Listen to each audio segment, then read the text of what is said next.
Selamat pagi untuk kita semua. Puji dan syukur kita panjatkan kepada Tuhan Yang Maha Esa, di mana sampai saat ini kita masih diberikan kesehatan. Baiklah, saya akan menjelaskan tentang materi perbedaan karya ilmiah populer dengan karya non-ilmiah dengan mata kuliah Bahasa Indonesia yang diampu oleh dosen Ibu Dr. Misnawati MPD. Sebelumnya saya akan memperkenalkan diri saya sendiri.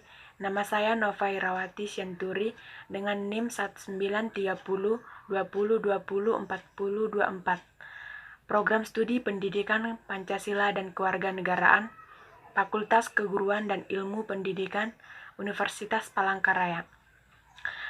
Baiklah, saya akan menjelaskan perbedaan karya ilmiah populer dengan karya non-ilmiah. Karya ilmiah populer merupakan karya ilmiah yang bentuk, isi, dan bahasanya menggunakan kaidah-kaidah keilmuan serta disajikan dalam bahasa yang santai dan mudah dipahami oleh masyarakat. Karya ilmiah adalah karangan ilmiah yang berisi pembicaraan tentang ilmu pengetahuan dengan teknik penggunaan yang sederhana mengenai hal-hal kehidupan sehari-hari. Ciri-ciri karya ilmiah populer terbagi atas 4 bagian. Yang pertama, struktur. Yang kedua, komponen dan substansi. Yang ketiga, sikap penulis. Yang keempat, penggunaan bahasa. Yang pertama, struktur. Struktur sajian karya ilmiah sangat ketat. Biasanya terdiri dari bagian awal, bagian inti, dan penutup. Yang kedua, komponen dan substansi. Komponen karya ilmiah sesuai dengan jenisnya, namun semua karya ilmiah menggunakan dan mengandung pendahuluan, bagian inti, penutup, dan daftar pustaka. Yang ketiga, sikap penulis.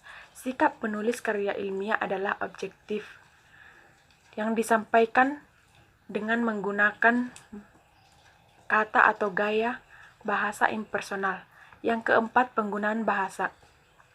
Penggunaan bahasa dalam karya ilmiah adalah bahasa baku, yang tercermin dalam pilihan kata atau istilah dan kalimat-kalimat yang efektif.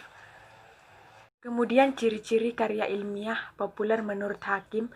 Yang pertama, bahan berupa fakta yang objektif. Yang kedua, penyajian dilakukan menggunakan bahasa yang cermat. Yang ketiga, sikap penulis tidak memancing pertanyaan-pertanyaan yang meragukan. Yang keempat, penyampaian dilakukan dengan memberikan fakta. Bentuk karya ilmiah populer yaitu artikel, esai, dan fitur. Dilihat dari bahasanya, biasanya artikel menggunakan bahasa yang jurnalistik dan esai menggunakan bahasa sastra. Kedua, karya non-ilmiah. Pengertian dari karya non-ilmiah yaitu karangan yang menyajikan fakta pribadi tentang pengetahuan dan pengalaman dalam kehidupan sehari-hari, bersifat subjektif, tidak didukung fakta umum, dan biasanya menggunakan gaya bahasa yang populer. Selanjutnya, ciri-ciri karya non-ilmiah ada 4 bagian. Yang pertama, emotif. Yang kedua, persuasi. Yang ketiga, deskriptif. Yang keempat, kritik. Yang pertama, emotif. Emotif adalah kemewahan dan cinta lebih menonjol, tidak sistematis, lebih mencari keuntungan, dan sedikit informasi. Yang kedua,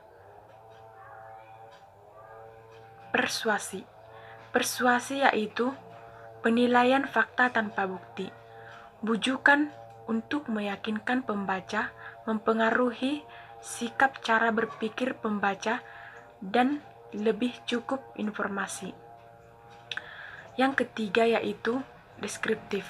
Deskriptif adalah pendapat pribadi, sebagian imajinatif dan subjektif.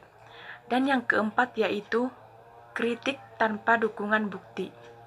Selanjutnya macam-macam karya non-ilmiah yang terbagi atas 5 bagian. Yang pertama, dongeng. Yang kedua, cerpen. Yang ketiga, novel. Yang keempat, drama. Yang kelima, roman. Yang pertama, dongeng. Dongeng merupakan suatu kisah yang diangkat dari pemikiran fiktif dan kisah nyata menjadi suatu alur perjalanan hidup dengan pesan moral yang mengandung makna hidup. Yang kedua, cerpen. Cerpen yaitu suatu bentuk naratif fiktif. Cerpen cenderung padat dan langsung pada tujuannya. Yang ketiga, novel. Novel adalah sebuah karya fiksi prosa yang tertulis dan naratif, biasanya dalam bentuk cerita. Yang keempat, drama. Drama adalah sebuah karya sastra yang memiliki bagian untuk diperankan oleh aktor. Yang kelima, roman. Roman adalah sejenis karya sastra dalam bentuk prosa atau gancaran yang isinya melukiskan perbuatan pelakunya menurut watak dan isi jiwa masing-masing. Kemudian, perbedaan karya ilmiah dengan karya ilmiah populer, yaitu adanya perbedaan penggunaan bahasa.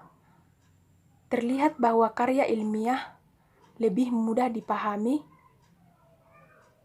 lebih cair, dan lebih enak. Demikianlah yang dapat saya sampaikan tentang materi perbedaan karya ilmiah dengan karya ilmiah populer. Semoga bermanfaat bagi kita semua. Jika ada kata-kata yang salah, saya minta maaf. Sekian dan terima kasih.